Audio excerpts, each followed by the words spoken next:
আপনি যদি একজন কৃষক হন এবং আপনি যদি কৃষক বন্ধু প্রকল্পের সুবিধা উপভোগ করেন, তাহলে এই ভিডিওটা মূলত আপনার জন্য। হ্যাঁ বন্ধুরা, কৃষক বন্ধু প্রকল্পের জন্য একটা নতুন আপডেট এসেছে, তো সেটা আপনাদের সকলকেই জানা খুবই প্রয়োজন। তো আপনারা দেখতেই পাচ্ছেন, রাজ্যে নতুন সরকার আসার পর নতুন নতুন প্রকল্প চালু হচ্ছে এবং পুরনো প্রকল্পের যত টাকা দেওয়া হতো তার থেকে বেশি টাকা দেওয়া হচ্ছে। তো ঠিক তেমনই কৃষক বন্ধুর ক্ষেত্রেও, তো এক্ষেত্রেও কি টাকার পরিমাণ বাড়তে পারে এবং কি নতুন করে কি ফর্ম ফিল আপ শুরু করতে হবে, এবং যদি ফর্ম ফিল আপ শুরু করতে হয় তো কারা ফর্ম ফিল আপের জন্য আবেদন করতে পারবে এবং ক্রাইটেরিয়া কি, তো বিস্তারিতভাবে জানিয়ে দেবো এই ভিডিওর মাধ্যমে।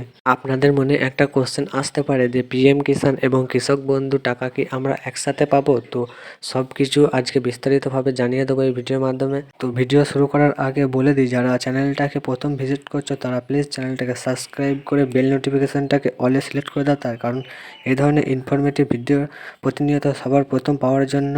তো বলে রাখি বন্ধুরা, টাকার পরিমাণ অনেকটাই বৃদ্ধি হয়েছে। মুখ্যমন্ত্রী শুভেন্দু অধিকারীর নির্দেশে প্রায় 5,000 টাকার মতো বৃদ্ধি হয়েছে। চলুন দেখে নিয়ে যাক কি কি আপডেট এসেছে। নতুন নিয়মে টাকা পাওয়ার আগে হতে পারে ভেরিফিকেশন, বাড়ছে কৃষকদের আশা। আপনাদেরকে বলে রাখি, কৃষক বন্ধু টাকা পাওয়ার আগে আপনাদেরকে ভেরিফিকেশন করতে হতে পারে।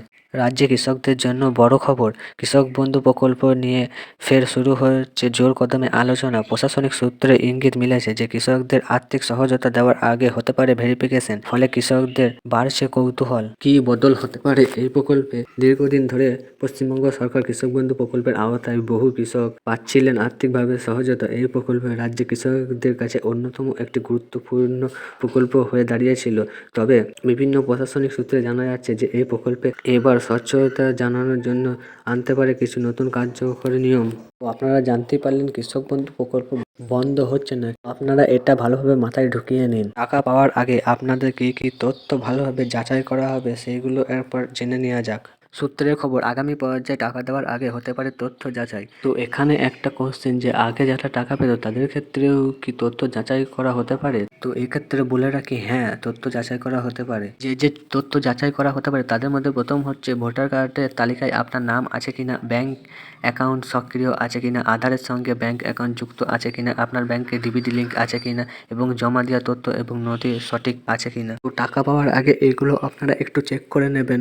সরকারি সূত্রে দাবি, যাতে প্রকৃত কৃষকরাই এই সুবিধা পান, এই লক্ষ্যে সরকারের নতুন আবেদন ছাড়াই টাকা পেতে পারেন পুরনো উপভোক্তারা। অর্থাৎ এখানে বলা হচ্ছে আগে থেকে যারা কৃষক বন্ধু প্রকল্পের সুবিধা পাচ্ছিলেন তাদের ক্ষেত্রে মিলেছে স্বস্তির খবর। প্রশাসনিক মহলের একাংশের দাবি, পুরনো নথির ভিত্তিতে অনেক ক্ষেত্রে টাকা পাঠানো হতে পারে, ফলে প্রত্যেককে নতুন করে আবেদন করা নাও হতে পারে। অন্যদিকে নতুন কৃষকদের জন্য আবেদন প্রক্রিয়া শুরু হতে পারে, যেখানে অনলাইন অফলাইন দুই ব্যবস্থায় চালু হওয়ার সম্ভাবনা রয়েছে। এরপর দেখব ডিবিটি বাধ্যতামূলক হওয়ার সম্ভাবনা। সরকারি আর্থিক সহায়তা সরাসরি ব্যাংকে পাঠানোর উপর জোর দেওয়া হয়েছে, এই কারণে ডিবিটি লিঙ্ক থাকা বাধ্যতামূলক হতে পারে।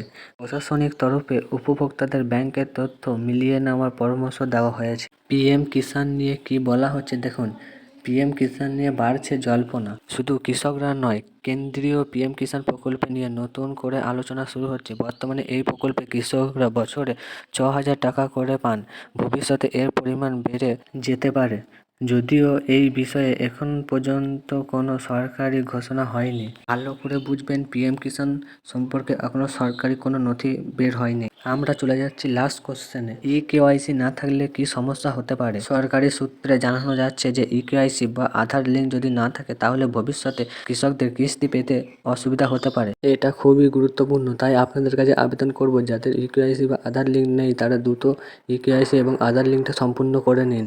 সব মিলে কৃষক বন্ধু প্রকল্পে ঘিরে নতুন করে আসার পরিবেশ তৈরি হচ্ছে, তবে এখনো পর্যন্ত কোনো চূড়ান্ত সরকারি বিজ্ঞপ্তি প্রকাশ হয়নি, ফলে আগামী দিনে সরকারিভাবে কি ঘোষণা করা হবে সেই দিকে নজর সকল কৃষকদের। তো আপনাদেরকে বলবো আর কিছুদিন ওয়েট করুন, যখন সরকারি নোটিফিকেশন আউট হবে সবার প্রথম আমরা ডিটেলস ভিডিও করে জানিয়ে দেবো। তাই সবার প্রথম আপডেট পাওয়ার জন্য চ্যানেলটাকে সাবস্ক্রাইব করুন এবং এই ভিডিওটা প্রচুর শেয়ার করে দিন, যাতে সকলে এই ইনফরমেশনটা জানতে পারে।